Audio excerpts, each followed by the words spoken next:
Okay, welcome everyone. We're delighted today to announce the Alberton Square development project. The Alberton Square project is a really exciting future development project for the Port Adelaide Football Club that has the very real potential to transform the financial future of the club long term. As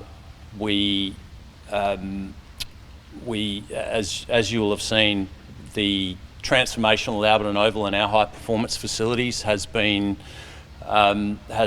progressing over the last 5 years. We've got the AFLW change rooms to the northern end of the Alan Scott facility and the eastern stands.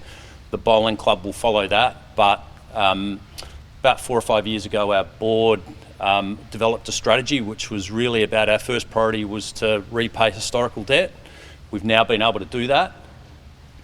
The strategy was really about how do we invest beyond debt reduction and start to diversify the business model of the club. Traditionally, sporting clubs' revenues are reliant on the ups and downs of what happens on field. Our board looked around the world, and the really successful, innovative sports clubs and franchises had all diversified their business models, and the one common theme was they'd use real estate to do that. The fortunate thing for the club was we actually had a parcel of land directly opposite the Port Club that the club had owned for 20 or 30 years. So the idea was, if over time we could acquire the real estate between Alberton Oval and Port Road, could we integrate that precinct with Alberton Oval and really create a fully integrated mixed-use precinct? So that's really the vision. Today's announcement is that we have been able to acquire that land, which now allows us to move into the next stage, which is a planning and consultation phase. But as I said, really exciting project for the club, really exciting project for the community also, because as you will have seen here at Alberton Oval, the way that we've developed Alberton Oval, it's been part of the community for over 140 years. A really important part of the community. We've got junior basketball here at night, we've got junior soccer during the week, and then the community actually really get to use Alberton Oval. The vision with this precinct is that there's also lots of active spaces, there's plaza areas, and it just continues that theme around providing great facilities for the community. Happy to take any questions. What's the approximate cost and how do you fund that? Yeah, so so far the cost has been around about 20 million in order to acquire the property. As I said earlier, one of the fortunate things was the club already owned the car park land, so the cost base on that was clearly zero. How have we funded the project? So what the club has done is we've been working with the AFL as a partner in the project. The AFL are working with clubs in projects like this, where we're starting to look at how do we diversify the revenue streams. We don't want to be just reliant on broadcast revenue or the traditional revenue of sport. So we're working with the AFL as a funding partner. Importantly, it's an investment for them, so it's loan funds.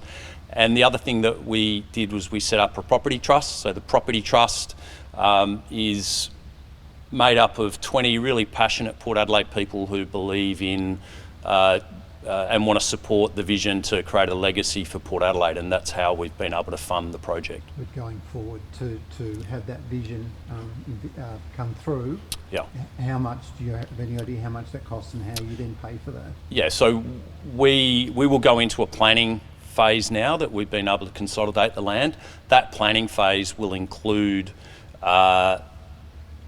ways to actually run the project. I would imagine that includes finding development partners that are going to work with us on how we deliver the project, but also how we fund the project. Is it a mix of public and private, you think?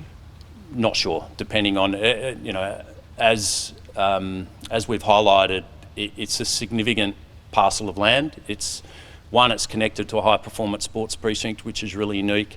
2, it's on a major transport corridor, and 3, it's in a strategic location in the state with the AUKUS redevelopment only 5 k's down the road. So the opportunities on that site are unique and significant, and we look forward to working and identifying the right partners to work with us to maximise the outcomes, not only for the football club, also really importantly for the local community, and creating Alberton Square into a really vibrant place to live, work and play. ideally, when will it be built or completed? Probably is more. Yeah, I mean, we're still very early in the process. We're about to go into the next step, which is a planning phase, which will involve lodging a code amendment to rezone the land. So that process will take 12 to 18 months, and then we'll spend that time to work with to identify the right partners to maximise what's possible on the site. What does it say about those 20 people that have brought up and helped the club? It's quite a big investment from them. Yeah, it's incredible. These are people that we've probably been going to for many years to help us with various capital projects or various donations.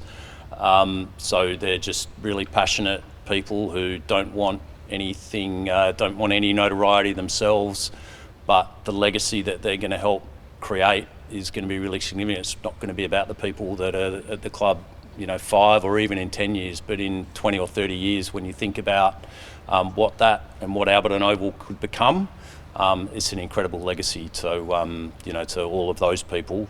Without their support, we wouldn't be in the position that we are today. Do we have an estimate of the revenue that this precinct will bring in? Yeah, look, obviously it depends on how the Alberton Square is developed. The initial modelling is that in 5 years' time it could generate a rental return of between $5 and $8 million, which is clearly that's significant. So that obviously there'll need to be a fair bit more work done in order to flesh that out. But it creates a significant revenue stream. But also, really importantly, it creates an asset that will appreciate in value. That was one of the other things that our board identified is, we all develop these great high performance centres like the magnificent MG High Performance Centre we're in today.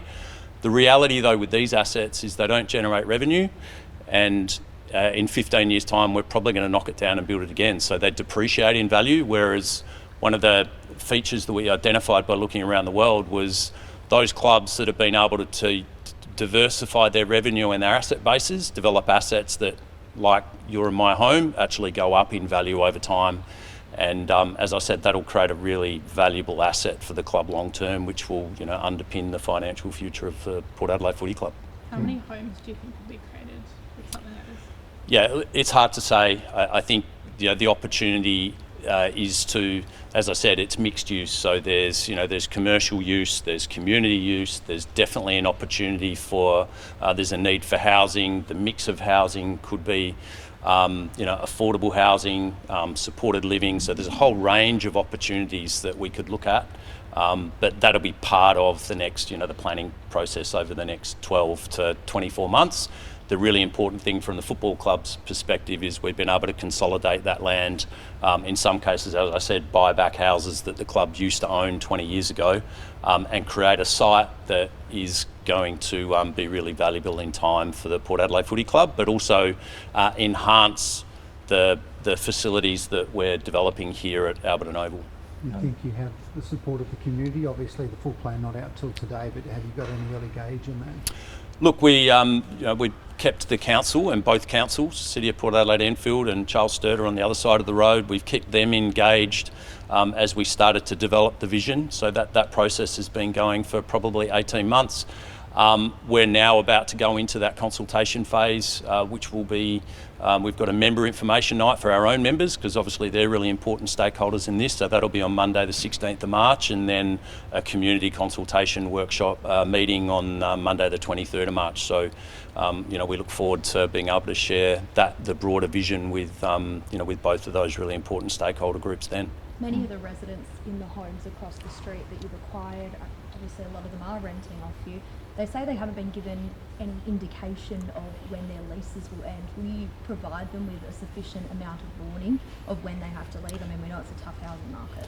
Yeah, I mean, there are legislative requirements around that of course we will, adhere to.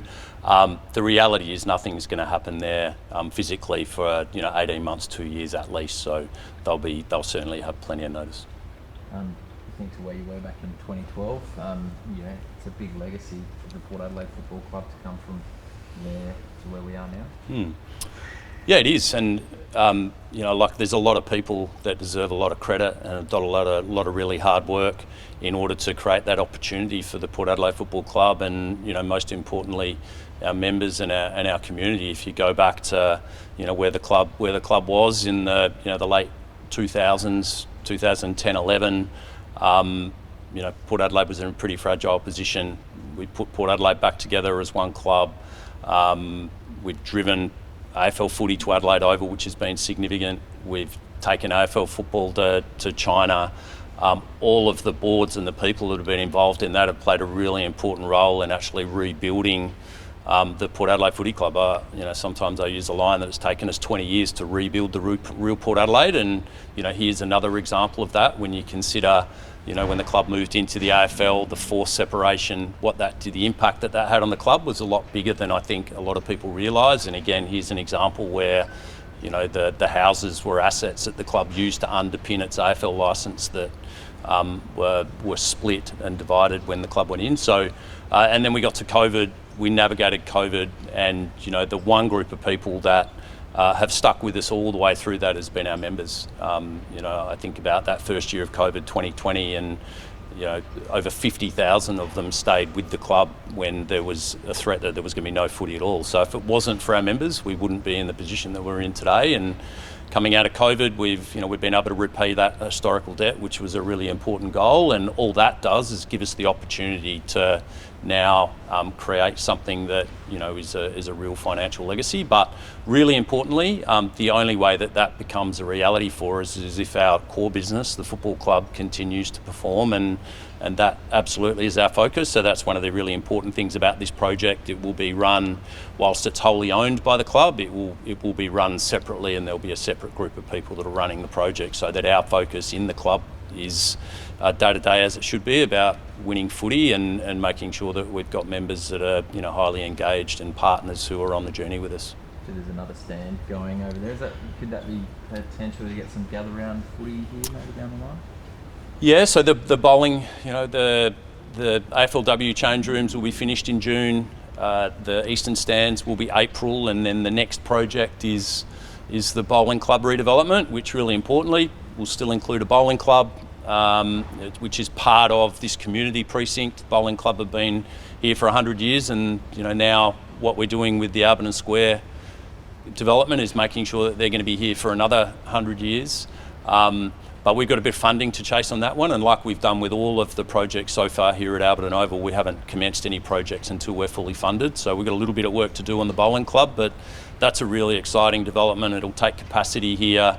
Capacity in April will be about 6,500, which will be perfect for AFLW. The new grandstand will take that to about 10, and as you can see around the eastern side here, wouldn't be too hard for us to bring in some big stands that they might be using for the MotoGP and get capacity up to around about 25,000 at Alberton. So that might be a pretty attractive proposition for gather round in the future. For Alberton Square, are you hoping the state government might pitch in? Well, that's not part of our plan. We're not looking for, this is a commercial project. What Port Adelaide is trying to do is we're trying to build a business model so we're self-sufficient. We think that there's going to be great benefit with the development of Alberton Square for the community, with some of those features that I've talked about before, and ultimately that is what the Port Adelaide Football Club is about. We've been part of this community for 156 years, and our plan is to continue to evolve and improve this precinct. It's going to increase in size significantly, and the uses of the precinct will change. But if you think about what's happening in Port Adelaide, the region, with the development down at Osborne, I heard the Mayor talking this morning just about how vibrant some of the change is happening in Port Adelaide. We're very much entrenched in this community. It's part of who we are, and we're really excited about what the future of not only Alberton and Alberton Square looks like, but Port Adelaide as a region for South Australia. With the $20 million figure, is there an average price of those 26 properties that you acquired? Well, I reckon you could do those sums, couldn't you? But I'm not sure. I'm not sure it's quite that simple. Yeah, it's not that simple. But some of those big developments don't often get off the ground. What makes you so sure that this is going to be good for the community? Well, this is really unique. If you look around the world, there's part of we could have gone and identified a property development anywhere if this was purely about building a revenue stream. We were very strong on the fact that we wanted to enhance Alberton Oval as a precinct for the Port Adelaide Football Club and the community. So what we're creating here is very unique. If you look around Australia, there are very few examples, and this is where we got the inspiration around the world of fully integrated high-performance sport and community precincts that are connected. So what we're doing here is creating a campus that I think is around about, once it's finished, it'll be about 7.5 hectares in size, which will have high-performance sport, community wellness, health, plus it'll be a mixed-use residential precinct. It's a very unique proposition. It has a major transport corridor frontage, and it's within 5 kilometres of one of the biggest industrial developments in Australia's history down at Osborne. So strategically, it's in a significant location, and uniquely it's connected to a high-performance sports precinct, and there are only 18 AFL clubs. So we're pretty confident that there's going to be, we're going to create something here very special that entrenches the Port Adelaide Football Club at Alberton for the next 150 years, but also really importantly enhances Alberton as a place to live, work and play. Last couple, guys. In terms of rezoning, are you going through council or are you going straight to the state government? Yeah, given the scale of the project, council have been really supportive around us taking that to SCAP, so that process will run through state government.